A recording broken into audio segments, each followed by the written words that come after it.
उपस्थित आहे आणि ज्यांच्या अध्यक्षतेखाली ही मौन श्रद्धांजली होत आहे ते सन्माननीय आपल्याच गावचे ज्येष्ठ व्यक्तिमत्व बाबूजी दादा लड्डा आणि सर्व ग्रामस्थ। ज्या व्यक्तीच्या श्रद्धांजलीकरिता आपण उपस्थित आहोत त्या व्यक्तीकरिता नाही तर त्याच्या कार्याकरिता आपण इथे उपस्थित आहोत।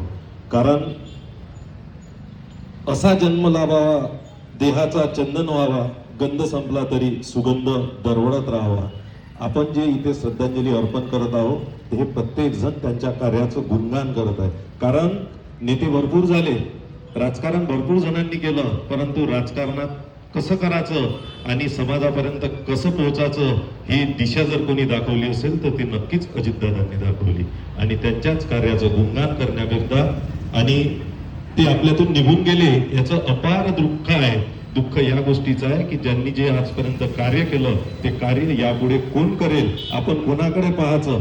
कारण जमिनीतून तयार झालेला नेता होता आणि जमिनीतल्या लोकांसाठीच गेला हे त्याचं खरं श्रेय आहे।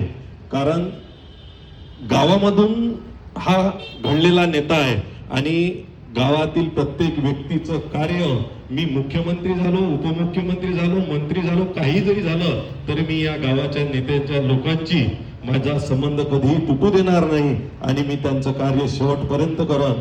आणि कुठंतरी त्यांचं कार्य परमेश्वराला नक्कीच आवडलं असेल म्हणून ज्या भूमीतून त्यांची सुरुवात झाली त्याच भूमीत त्यांचा शेवट झाला। 66 वर्ष 6 महिने 6 दिवस हा सुद्धा त्यांचा योगायोग आहे। योगायोग त्यांचे भरपूर आहे, परंतु दादांबद्दल बोलायचं झालं तर खूप काही बोलायचं। विशेष करून प्रास्ताविकामध्ये रुपेश दादांनी सुद्धा आपलं मत मांडलं आणि आमचे शुभम दादा, सचिन दादा हे सर्वांनी त्यांच्या कार्य प्रत्येकाने मांडलं। परंतु मला दादांचा सहवास जरी नाही लाभला परंतु माझ्या आवडत्या नेत्यामधील ते एक लोकनेते होते, म्हणून मला अतिशय दुःख आहे।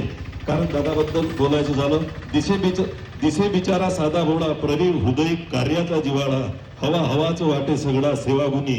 म्हणजे त्यांचं काम सर्वांना आवडत होतं आणि या सगळ्या त्यांच्या कामाप्रती प्रत्येकाप्रती ते प्रत्येकाला लोकप्रिय झाले होते। बरेचसे लोकप्रिय नेते या महाराष्ट्रात झाले, काही जण निघून गेले, काही जण अजूनही कार्य करत आहे, परंतु मरण हे अटळ आहे। दादांनी 2-4 दिवसाआधी सांगितलंच होतं की मरण प्रत्येकाला आहे, परंतु जन्माला आलो तेव्हापासून तर मरेपर्यंत या समाजाशी मी जगू कसा हे जगणं दादांनी शिकवलं आणि एक आदर्श आपलं सर्वात पुढं एक उभा केला। मी आजच्या या श्रद्धांजलीपरी फक्त इतकीच अपेक्षा माझ्या ग्रामवासियांकडून करतो। विशेष करून जोरे सर इथे बोलून गेले की आपलं गावही बारामती सारखं व्हावं, मलाही असं वाटते। त्याकरता आपण त्यांनाच आपला आदर्श मानून सर्व पक्षातील लोकांनी, सर्व जाती धर्माच्या लोकांनी फक्त आणि फक्त मला असं वाटते जर विकासात्मक आणि गावाच्या विकासाकरिता जर आपण कार्य केलं तर नक्कीच आपणही कुठेतरी अजितदादांच्या पावलावर चालल्याशिवाय चालावं असं मला वाटते। कारण मरण येणार पण त्या मरणाची चिंता न करता दादा कार्य करत होते, आपल्यातून निघून गेले। मला भरून येत आहे कारण दादांचं खरोखरच याआधी मी आबा पाटील जेव्हा गेले तेव्हाही सुद्धा याच सगळ्याची आजची परिस्थिती आहे तेव्हाही ही तयार झाली होती।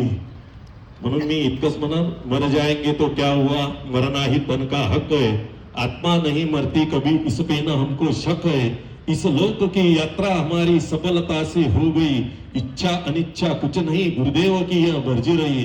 दादांना मी माझ्या परिवाराच्या वतीने, अखिल भारतीय श्री गुरुदेव सेवा मंडळाच्या वतीने, आष्टी तालुका कार्यकारिणीच्या वतीने, श्री गुरुदेव सेवा मंडळ तळेगावच्या वतीने व गुरुदेव पॅनल जिल्हा परिषद तळेगाव सर्कलच्या वतीने मी दादांना माझ्या शोक संवेदना व्यक्त करतो आणि थांबतो। जय गुरु। यानंतर अध्यक्षीय संवेदना व्यक्त करण्यासाठी मी बाबूजी लड्डा यांना आमंत्रित करतो।